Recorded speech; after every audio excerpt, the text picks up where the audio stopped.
David Bailey is Professor of Business Economics at Birmingham Business School. Great to have you on the programme again. Thank you. Look, this float is shaping up to be a mega deal. What do you think makes CATL confident of investor interest at these levels?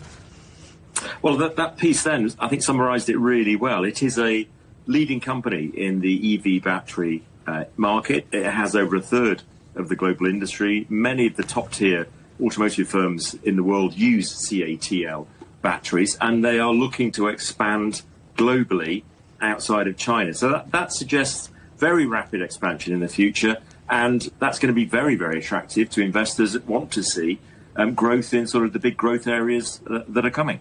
But American onshore investors aren't going to be able to buy shares in Hong Kong. Why is that? So there's been a kind of an issue. As we know, Trump, as president, has been very critical of China and involvement of Chinese firms in the US. So CATL was put on a list, the sort of Chinese military company, CMC list, by the Pentagon recently. And so there's been a kind of an attempt by the Trump government to warn investors away from Chinese companies.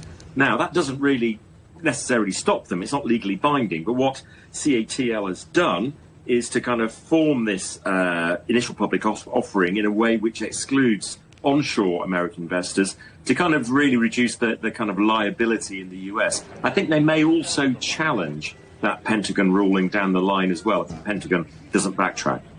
David, something else that I think is quite interesting is that so many deals have been postponed in America and in Europe, but there's this bonanza of Chinese companies going ahead with their listing plans in Hong Kong.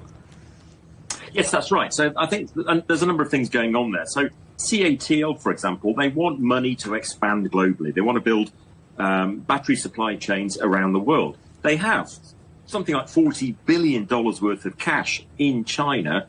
They can't get that out very easily because they need quite complex government approval.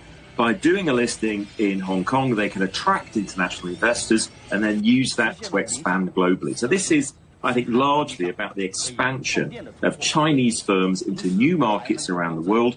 And in so doing, they're also starting to kind of allay some of the political uncertainty they face, because if they produce in the European Union, for example, which they're hoping to do in a big way, that's going to mean the EU is more favourable towards them because it creates jobs there. So I think it's a very clever strategy by them. Look, throughout the programme, for weeks now, we've been discussing the rapidly changing tariffs picture. How do you see CATL managing the exposure to the geopolitical uncertainty we're seeing, especially in Western markets?